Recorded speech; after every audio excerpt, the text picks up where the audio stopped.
ராசி என்பர்களே, நேர்மைக்கும் உழைப்புக்கும் உதாரணமாக இருக்கக்கூடிய ராசி இந்த மகர ராசி. இந்த மகர ராசியை பொறுத்த வரைக்கும் யாரையும் எளிதில் நம்பிடுவாங்க. அதான் ஒரு மிகப்பெரிய ஒரு ட்ராபேக் அப்படின்னு சொல்லலாம். இந்த ராசிங்க இது வரைக்கும் சந்திச்சுட்டு இருக்கிற பிரச்சனை அப்படின்னா, முயற்சிக்கேற்ற பலன் கிடைக்கல, பணம் வந்தும் தங்கலை, கடன் பிரச்சனை புதுசாக உருவாயிருக்கு, பழைய கடன் பிரச்சனை இன்னும் தீர்க்க முடியல, நண்பர்களால் ஏமாற்றம், உறவினர்களால் அவமதிப்பு, அதையும் உங்களுடைய தந்தை வழிகளில் ரொம்ப கொஞ்சம் கஷ்டமாக இருக்கும். குடும்பத்தில் புரிதல் கொஞ்சம் கம்மிங்க, வேலை மாற்றிக்கிட்டே இருக்கிறது. அதாவது ஒரு வேலைக்கு போவீங்க, அதில் ஏதாவது செட் ஆகலை அப்படின்னா அடுத்த வேலைக்கு போவீங்க, ஒரு தொழில் பண்ணிட்டுருப்பீங்க, அது செட் ஆகலாம், அதில் சேஞ்சஸ் பண்ணிகிட்டே இருப்பீங்க. தொழிலில் தடைகள், பதவி உயர்வில் தாமதம், திருமண தடை, குழந்தை பாக்கிய தாமதம், சொத்து வாங்க முடியாத நிலையில் இருக்கீங்க, பணம் வந்தும் அதை சரியான ஒரு இடத்துல இன்வெஸ்ட் பண்ண முடியல, உடல் சோர்வு அதிகம், மன அழுத்தம் அதிகமாக இருக்குது, பல நல்ல வாய்ப்புகள்லாம் கடைசி நேரத்தில் கைவிட்டு போன தருணங்கள்லாம் உங்களுக்கு அதிகம். இதெல்லாம் ஏன் நடக்குது, எதனால் நடக்குது அப்படிங்கிறத இந்த வீடியோவில் நம்ம தெரிஞ்சுக்கிறோம். இந்த காலகட்டம் உங்களுக்கு பொருத்தமான காலகட்டமாக, தசாபுத்தியெல்லாம் உங்களுக்கு கரெக்டாக இருக்கா, இது எல்லாத்தையுமே இந்த வீடியோவில் பார்த்துடலாம். இந்த மகர ராசிக்காரர்களுக்கு 2026 முழு பலன் எல்லாமே சொல்லிட்டு தான் வந்தாங்க. அதுலேயுமே கிட்டத்தட்ட ஒரு தமிழ் புத்தாண்டே பிறந்துருச்சு. அதுக்கப்புறம் குரு பயிற்சி வந்துச்சு, சனி பயிற்சி, அதுன்னு எத்தனை பயிற்சிகளோ தாண்டியாச்சு உங்களுக்கு. ஆனால் இன்னும் நல்ல காலம் பொருள். ஏன் மகர ராசிக்கு மட்டும் மிகவும் சக்தி வாய்ந்த ராசி அப்படின்னு சொல்கிறாங்க, ஆனால் இதுக்கு மட்டும் இவ்வளோ பிரச்சனை நடக்குது? சனி பகவான் ஆளுகின்ற ராசி இந்த ராசி. பூமி தத்துவ ராசி அப்படின்னு சொல்லுவாங்க. ஒழுக்கத்துக்கும் பொறுப்புக்கும் கட்டுப்பாட்டுக்கும் ஒரு முக்கியமான ராசின்னா அந்த மகர ராசி தான். வாழ்க்கையை படிப்படியாக கட்டமைக்கக்கூடிய தன்மை இந்த ராசி தான் அதிகம். மெதுவாக வளர்ந்து பெரிய வெற்றி அடையக்கூடிய ராசி. கொஞ்சம் பொறுமையாக தான் இருக்கிற மாதிரி இருக்கும். நீங்கள் என்னடா பக்கத்தில் இருக்கிறவனா திடீர்னு வளர்ந்துட்டான், நீங்கள் எப்படி பொறுமையாக வளர்ந்துருக்கீங்கன்னா, நீங்கள் நிலையான பொறுமை, அதாவது நிலையான வளர்ச்சி, அதுக்கும் வித்தியாசம் இருக்குல்ல. ஸோ அதை நீங்கள் மைண்டில் ஞாபகம் வச்சுக்கணும். அதே போல் இந்த ராசியை பொறுத்த வரைக்கும் ஒரு அற்புதமான ஒரு ராசி, நல்ல குணம் கொண்ட ராசி, நேர்மை, இதுதான் உங்களோட ப்ளஸ் பாயிண்ட்டு. உழைப்பு உங்களுடைய மிகப்பெரிய ஐடென்டிட்டி. பொறுப்புணர்வு, குடும்பமே உங்களை திட்டினாலும் உள்ளுக்குள்ளே பாராட்டக்கூடிய பொறுப்புணர்வு. பணத்தை வீணாக்க மாட்டாங்க, குடும்ப பாசம் அதிகம், திட்டமிட்டு செயல்படுவாங்க, கடைசி வரை விடாமுயற்சி இருக்கும், நம்பிக்கை வைத்தவங்களை கைவிடவே மாட்டாங்க, மற்றவர்களை கஷ்டப்படுத்த புரிஞ்சிக்கிட்டு அவங்களை கஷ்டப்படுத்தாமல் இருப்பாங்க. ஒருத்தர் கஷ்டப்படுத்தினா மற்றவங்களாம் ஈஸியாக இருக்கும், ஆனால் இவங்க மற்றவங்களை கஷ்டப்படுத்துறது யோசிப்பாங்க. பெரிய கனவுகளை அமைதியாக நிறைவேற்றுவாங்க, ஸ்லோவாக அதை ஓகே பண்ணிடுவாங்க. குறைகள் அப்படின்னா யாரையும் எளிதில் நம்பிடுவாங்க, மனதில் உள்ளதை வெளியில் சொல்ல மாட்டாங்க, கோபத்தை அடக்கி வச்சுக்குவாங்க, அதிகமாக யோசிப்பாங்க, மன அழுத்தம் அதிகமாக இருக்கும் இவங்ககிட்ட, தனிமையை விரும்புவாங்க, தங்களுடைய கஷ்டத்தை வெளியில் யார்கிட்டையும் சொல்ல மாட்டாங்க. அதுதான் எங்களுக்கு மிகப்பெரிய ப்ளஸ் பாயிண்ட்டு. இந்த அளவுக்கு கஷ்டங்களை அனுபவித்த ஒரு ராசி உலகத்தில் எங்கேயுமே பார்க்க முடியாது. குறைகள்னால் யாரையும் எழுத நம்பிடுவாங்கிறது ஒரு மிகப்பெரிய குறையாக நீங்கள் நினைக்கலாம், மனதில் உள்ளதை வெளியே சொல்ல மாட்டாங்கிறது குறையாக நினைக்கலாம். ஆனால் சொன்னால் வெளியே இருக்கிறவன் அசிங்கமாகவும் நினைக்கிறான், அந்த இடத்துல ஆறுதல் சொல்லிட்டு அந்த போய் அசிங்கமாக பேசுகிறான். கோபத்தை அடக்கி வச்சுக்குவாங்க அப்படிங்கிறது ஒரு முக்கியமான விஷயம் தான். ஆனால் அந்த கோபத்தை வெளியிடும் போது இவன் கெட்டவன், அந்த குடும்பத்தில் இருக்கிற நபர்களே இவங்களை அசிங்கமாக பேசும்போது இவங்களுக்கு ஒரு மாதிரி இருக்குல்ல, அதையும் யோசிக்கணும்ல. தனிமையை விரும்புகிறாங்க அப்படின்னா இவங்க வேணும்னே விரும்புகிறது இல்லைங்க, சுற்றி இருக்கக்கூடிய மக்கள்னால் கஷ்டப்பட்டு இவங்க தனிமையை போய் விரும்புகிறாங்க. இது நிறையா மகராசிக்காரர்களுக்கு புரியும். இது உண்மை அப்படின்னா மறக்காம கமெண்ட் செக்ஷனில் பற்றி விடுங்க. அதே போல் இப்போ நம்ம சொல்கிறது பார்த்திங்கன்னா ஃபுல் அண்ட் ஃபுல் பார்த்திங்கன்னா ராசியினுடைய பலன். ராசியினுடைய பலன் எந்த அளவுக்கு பலிக்கும் அப்படின்னு கேட்டால் ஒரு 50 to 60% தான் பலிக்கும். ஜோதிட ரீதியாக ஜாதக பலன் அப்படின்னு ஒன்று இருக்குது. ஜாதக பலன் அப்படிங்கிறது நீங்கள் என்ன பண்ணுறீங்க, உங்களுடைய தசாபுத்தி, உங்களுடைய லக்கினம், நட்சத்திரம் எல்லாத்தையும் பேஸ் பண்ணி தான் அந்த விஷயங்களை நோட் பண்ண முடியும். ஸோ அப்போ நீங்கள் என்ன பண்ணணும், உங்களுடைய தனிப்பட்ட ஜாதகம் தான் அதுக்கு பேசும். நிறையா பேர் யூடியூப்பில் வீடியோ பார்த்துட்டு, சார் நீங்கள் சொல்கிறதெல்லாம் எங்களுக்கு இன்னும் பொருந்தவே இல்லை, 50 to 60% தான் பொருந்துது. காரணம் என்ன அப்படின்னு கேட்குறீங்கன்னா, மகர ராசியில் 12 கோடி பேர் இருக்கான் இந்தியாவில் மட்டுமே. எல்லாத்துக்கும் இது மாதிரி நடந்துச்சுன்னா என்ன வருது, அப்போ என்ன ஆகுது, உள்ள தசாபுத்தி, லக்கினம், நட்சத்திரம், நீங்கள் பிறந்த நேரம், பிறந்த ஊர், உங்களோட பிரயாணிக்கூடிய மற்ற ராசி, இதுதான் பேசும். இது பேசும்போது ஆட்டோமேட்டிக்காக அதுக்கு தகுந்த மாதிரி வாழ்க்கையில் முன்னேற்றங்கள் நடக்க ஆரம்பிக்கும். ஸோ இதை வச்சு பேஸ் பண்ணோம் அப்படின்னா கீழே ஒரு நம்பர் கொடுத்துருக்கேன், பிரபல ஜோதிடர் நம்பர். அப்பாயின்மெண்ட் பேசிஸில் தான் ஜோதிடம் பார்ப்பாங்க. உங்களுக்கு வேணும், ஐடியா இருக்குது அப்படின்னா மட்டும் கால் பண்ணுங்கள். அதுக்கு தகுந்த மாதிரி தான் ஃபீஸஸ் இருக்கும். மிடில் கிளாஸ் பீப்புளுக்கு செட் ஆகும். நீங்கள் ட்ரை பண்ணுங்கள். உங்களுடைய பொறுப்பின் பேரில் நீங்கள் வேணால் ஃபோன் பண்ணி பேசிக்கலாம். இது நீங்கள் அட்வர்டைஸ்மெண்ட்டாக நினச்சாலும் சரி, ப்ரொமோஷனாக நினச்சாலும் சரி. அதே போல் இந்த ராசிக்காரர்களுக்கு பல வாய்ப்புகள் கைவிட்டு போன நேரங்கள் இந்த தருணம். ஏன் சார் அப்படி, என்ன காரணம்? யாரை கேட்டாலும் மகர ராசிக்கு ஓரளவு பரவாயில்லைங்கிறாங்க. என்ன காரணம் அப்படின்னா இவங்களுக்கு ஏற்பட்ட துரோகங்கள். அப்படி நம்பிய நண்பர்கள் மூலமாக துரோகம், உறவினர்கள் மூலமாக துரோகம், அதெல்லாம் ரொம்ப நீங்கள் சொல்ல முடியாத அளவுக்கு இருக்கும்.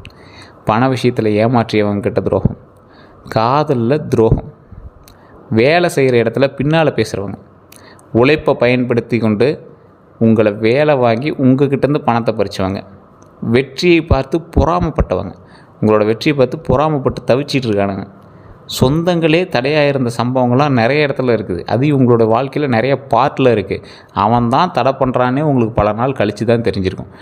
நீ தான் இதுக்கு பின்னாடி இருக்கிற ஒரு கட்டப்பாவாங்கிற மாதிரி கூடவே இருந்து உங்களுக்கு குத்திட்டு போயிடுவான்.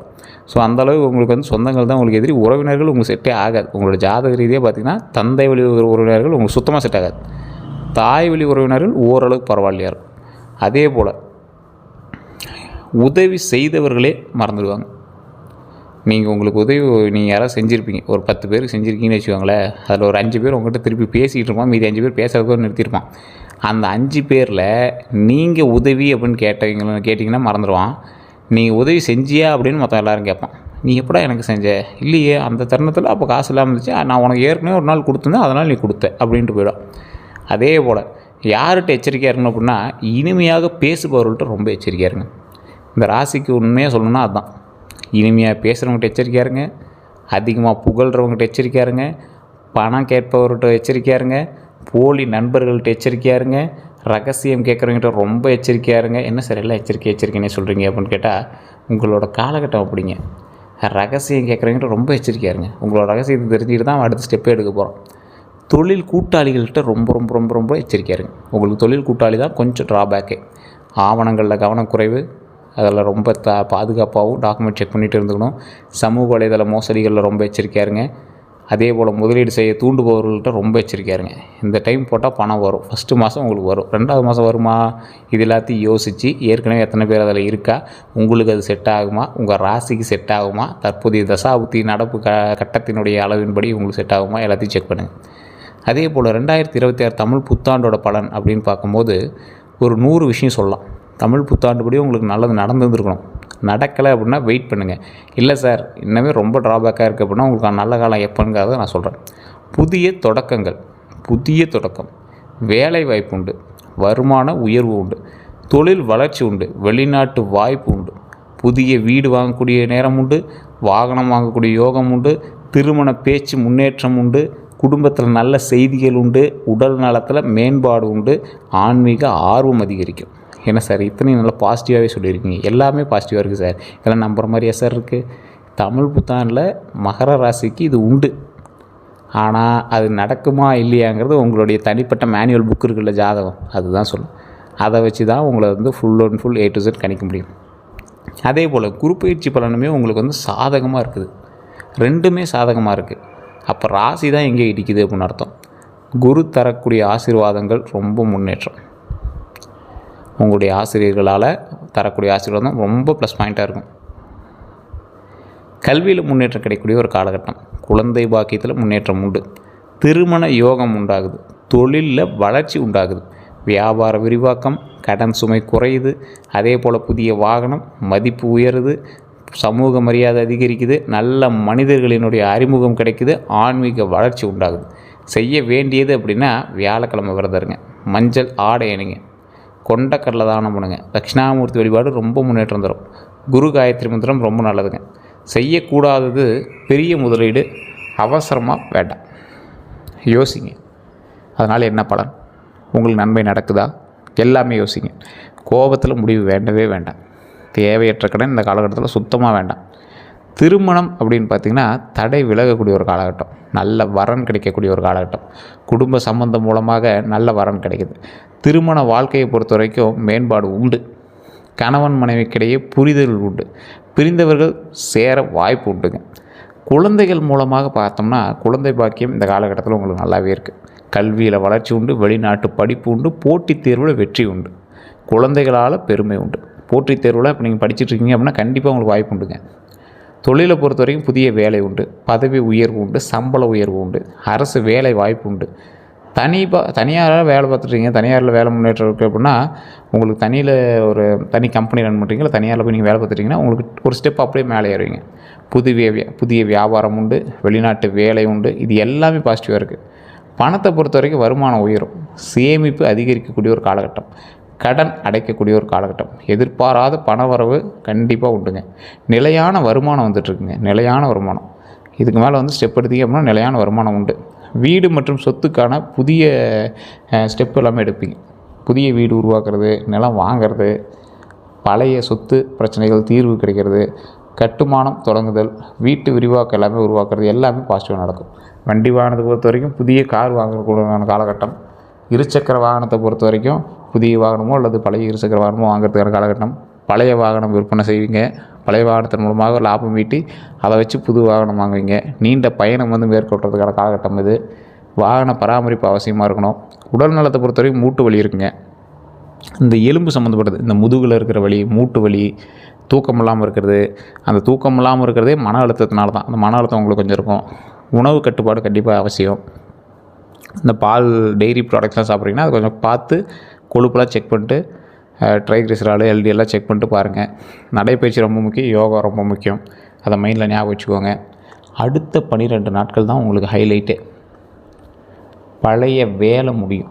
ரொம்ப நாளாக இழுத்துட்டு இருந்த வேலை செய்கிறது, எப்போ முடியும்னே தெரியாமல் பார்த்துட்டு இருந்த சார் அப்படின்னா அந்த வேலைகள் முடியும். நல்ல தகவல்கள் கிடைக்குது, எதிர்பாராத சந்திப்புகள் நடக்குது, பண வரவு உண்டாகுது, குடும்பத்தில் மகிழ்ச்சி உண்டாகுதுங்க, புதிய ஒப்பந்தம் உண்டாகுது. சிறிய தடைகள் இருந்தாலும் வெற்றி, சின்ன சின்ன தடை இருக்கும் ஆனால் வெற்றி அடையுது. பயணம் உண்டாகுது, புதிய அறிமுகம் உண்டாகுது. அந்த புதிய அறிமுகத்தின் மூலமாக பல நல்ல விஷயங்கள் ஏற்பட போகுது. மன நிம்மதி உண்டாகுது. வழிபாட்டு, அதாவது ஒரு இடத்துக்கு போகிறீங்க, இந்த கோயிலுக்கு போயிட்டு தான் நல்லது நடக்குதுன்னு ஒருத்தர் சொல்கிறாங்க, அந்த இடத்துக்கு போயிட்டு வரீங்க, மிகப்பெரிய ஒரு மாற்றம் உண்டான எப்படி இருக்கும். ஸோ இந்த மகர ராசிக்காரெலாம் பெருமாள் கோயிலுக்கு போயிட்டு இருந்தீங்கன்னா உங்களுக்கு ப்ளஸ் பாயிண்ட் கிடைக்கும். அதுவும் தனியாக இருக்கக்கூடிய பெருமாள், வேறு எந்த தேவியர்களும் பக்கத்தில் இருக்க மாட்டாங்க, தனியாக ஒரு பெருமாள் மட்டும் இருக்கும் சில கோயில்களில். அந்த இடத்துக்கு போய் வழிபட்டிங்க அப்படின்னா ரொம்ப நல்லது உங்களாம். அதே போல் அது திருப்பதி ஏழுமலைன்னு உங்களுக்கு சரியான ஒரு காம்பினேஷன் தான், அதை சொல்லலாம். அதே போல் தாமதமான காரியங்கள் நிறைவேறக்கூடிய ஒரு காலகட்டம் இந்த காலகட்டம். இவங்களோட தடை மற்றும் தாமதத்திற்கு காரணம் என்ன தெரியுமா? அதையும் நான் சொல்ல நோட் பண்ணிக்கோங்க. சனியினுடைய சோதனை காலம். சனி வந்து உங்களை வச்சு சோதிப்பார். சனி எப்பயுமே வந்து என்ன பண்ணுவார் அப்படின்னா, சனி கொடுத்தால் யார் தடுப்பார் அப்படிம்பாங்க. சனி வந்து உங்களுக்கு பாடத்தை கற்றுக் கொடுப்பார். பாடத்தை கற்றுக் கொடுத்து நல்ல லம்பாக பல்காக அமௌண்ட் கொடுப்பார். ஸோ அமௌண்ட் விஷயத்துலையோ நல்ல விஷயத்துலையோ உங்களுக்கு நல்லது செய்வார். அதே போல் அவசர முடிவுகள் எடுக்காதீங்க. அவசர முடிவுகள் வேண்டவே வேண்டாம். தவறான நட்பு கூடவே கூடாது. திட்டமிடல், அதே மாதிரி திட்டமின்மை. திட்டம் இல்லாமல் நீங்கள் ஒரு விஷயத்தை போய் பார்க்குறீங்க பண்ணுறீங்க அப்படின்னா அது பாட்டுக்கு போகிற போக்கில் நீங்கள் போனீங்கன்னா மாட்டிக்குவீங்க. அது பிளான் பண்ணி போங்க. மன பயம், எந்த விஷயத்தில் மனத்தில் வந்து பயப்படுறீங்க, ஒரு சின்ன விஷயமா இருக்கும், பயத்தினாலே அதை போய் பண்ணாமே இருப்பீங்க. பக்கத்தில் ஒரு பைப் போயிட்டுருக்கு சார், அந்த பைப்பில் வந்து உடஞ்சி தண்ணி போயிட்டுருக்கு, கேட்கலான்னு போனேன், கேட்குறதுக்கு பயமாக இருந்துச்சு, ஏன் கேட்கணும்னு விட்டுட்டேன்.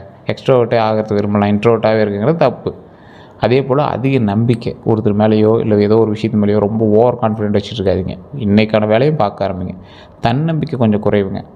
எதிர்மறை சிந்தனை கொஞ்சம் குறைவு. காலத்தை சரியாக பயன்படுத்தாதது, காலத்தை சரியாக பயன்படுத்தாதது உங்களுக்கு ஒரு மிகப்பெரிய ட்ராபேக் அப்படின்னு சொல்லலாம். உங்களுக்கு டைம் கிடைச்சுன்னா அதை கரெக்டாக பயன்படுத்திக்காங்க. இந்த டைமில் உங்களுக்கு வேலை கிடைக்கிற வாய்ப்பு இருக்குதுன்னு சொல்கிறோம், பயன்படுத்துங்க. அதே போல் இந்த செய்வனை கந்திஷ்டி பொறுத்த வரைக்கும் பாரம்பரிய நம்பிக்கைகள் படி சிலர் வந்து செய்வனை கந்திஷ்டி போட்டவற்றெல்லாம் நம்புவாங்க, சிலர் நம்புறதில்ல. இது பல சமயங்களில் பொருளாதார சூழலால் கூட நடக்கலாம். உடல்நலம், உறவு, தனிப்பட்ட முடிவுகள் முக்கிய காரணங்களாக இருக்கலாம். ஆனால் பாரம்பரியமாக செயல்படக்கூடிய பரிகாரங்கள் என்ன தெரியுமா? சனிக்கிழமை எள்ளெண்ணெய் தீபம், சனிக்கிழமை எள்ளெண்ணெய், அதாவது நல்லெண்ணெய் தீபம், அனுமன் வழிபாடு, விநாயகர் வழிபாடு, காகத்துக்கு உணவு வைங்க, கருப்பு எள் வந்து தானம் கொடுங்க, ஏழைகளுக்கு அன்னதானம் பண்ணுங்கள், நவகிரக வழிபாடு ரொம்ப நல்லது. திருநள்ளாறு சனீஸ்வரன் கோயிலுக்கு போயிட்டாலும் அது ரொம்ப நல்லது. அதே போல் பிரதோஷ வழிபாடு, பிரதோஷ நாட்களில் சிவன் ஆலயத்துக்கு போனீங்கன்னா முன்னாடி இருக்கக்கூடிய நந்தி பகவானுக்கு பூஜைகள் பண்ணுவாங்க.